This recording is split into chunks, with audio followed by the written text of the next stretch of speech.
বুকের ভেতর অনেক ঝড়, বুক পেতেছি গুলিকর। স্বাধীনতা এনেছি, সংস্কার আনবো। বিকল্প কে? তুমি, আমি, আমরা। মাননীয় স্পিকার, সারা দেশের দেয়ালিকাগুলোতে তারুণ্য যখন জানান দিচ্ছে ক্ষমতার পালাবদলের, ঠিক ওই মুহূর্তে দাঁড়িয়ে বিরোধী দলের নেতার কথা শুনে আমার মনে পড়ে গেল কবি নজরুলের সেই বিখ্যাত উক্তি। বহু যুবককে দেখে আছি যাহাদের যৌবনের ঊর্ধ্বের নিচে বার্ধক্যের কঙ্কাল মূর্তি। মাননীয় স্পিকার, আজকে আমাদের বিতর্কের জায়গাটি আসলে কোথায়?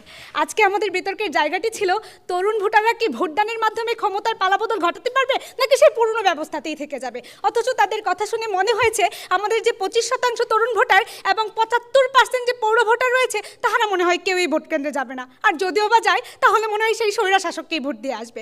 যারা তারুণ্যে বিশ্বাস করে, যারা পালাবদলে বিশ্বাস করে, তাদের কাউকেই মনে হয় তারা ভোট দেবে না। তারা মনে হয় ক্ষমতার পালাবদলে অংশ নিতে চায় না। মাননীয় স্পিকার, আমি বলতে চাচ্ছি, ইউথ ম্যাটার সার্ভে বলছে আগামী নির্বাচনে জয় পরাজয় নির্ধারণে তরুণরাই হবে মাননীয় স্পিকার তুরুপের তাস। আর এই একই তাসে যে বিরোধী দলের সব যুক্তিগুলো তাসের ঘরের মতন ভেঙে যাচ্ছে, তা কিন্তু আর বলার অপেক্ষা রাখছে না। মাননীয় স্পিকার, একটু ইতিহাসে ফিরে যেতে চাই।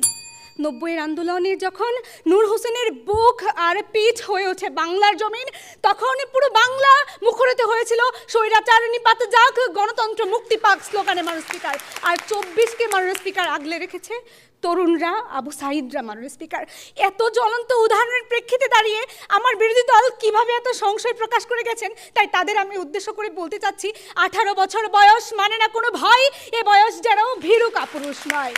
মাননীয় স্পিকার, গত 9 এপ্রিল পর্যন্ত আমাদের নির্বাচন কমিশনের তালিকায় নতুন ভোটার যুক্ত হয়েছে 58,89,000, যারা কিনা প্রথমবারের মতন ভোট দেবেন, যারা কিনা খুব কাছে থেকে দেখেছে জোলাইকে, যারা কিনা খুব কাছে থেকে দেখেছে যে তাদের ভাই বোনকে আত্মহতি দিতে, যারা কিনা দেখেছে মাননীয় স্পিকার রাতের আধারে চাচি এসে ভোট দিয়ে যায়, অথচ চাচা সেই খবরটিই রাখে না।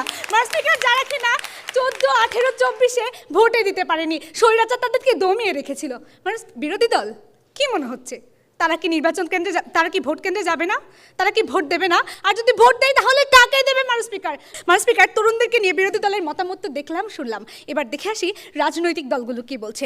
তারুণ্যের সমাবেশে বিএনপির ভারপ্রাপ্ত চেয়ারম্যান তারেক রহমান বলছে 4 কোটি তরুণ ভোটার যুক্ত হয়েছে, যারা কিনা প্রথমবারের মতন ভোট দেবে। মাননীয় স্পিকার, নির্বাচনে তারাই হবে বড় ফ্যাক্টর। এছাড়া মাননীয় স্পিকার, এনসিপি বলছে তারুণ্যের নেতৃত্ব দেখতে চায় বাংলাদেশ। তরুণরা পরিবর্তন করেছে, তরুণদের মাধ্যমে আমরা দেখেছি আমাদের বিজয়। মাননীয় স্পিকার, এই প্রেক্ষাপটে দাঁড়িয়েও বিরোধী দলের নেতার কথা শুনে আমার মনে হচ্ছে হাতি গোড়া গেল তল, মশা বলে কত জল। মাননীয় স্পিকার, আজকে আমাদের প্রধান অতিথি ডাকসুর সাবেক ভিপি এবং এরশাদ বিরোধী আন্দোলনে যার দীপ্ত কণ্ঠস্বর প্রদীপ্ত করেছে রাজপথ, সেই মাহমুদুর রহমান মান্না স্যারই কিন্তু বলছেন আগামী 50 বছর তরুণরা আওয়ামী লীগকে প্রতিহত করবে। এত বাস্তবিক উক্তির সামনে দাঁড়িয়েও আমার বিরোধী দল কিভাবে সংশয় প্রকাশ করছে, সেটি কিন্তু আমি মেনে নিতে পারছি না। মাননীয় স্পিকার, তাই আমাদের অস্তিত্ব রক্ষায়, আমার আপনার অস্তিত্ব রক্ষায় আমরা একতাবদ্ধ হয়ে আগামী নির্বাচনে ভোট দিতে চাই। মাননীয় স্পিকার, তাই মাননীয় স্পিকার, আজকের এই মহান সংসদে আমার প্রস্তাবটি যেন গৃহীত হয় তার জোর দাবি জানাচ্ছি। ধন্যবাদ মাননীয় স্পিকার, ধন্যবাদ সব।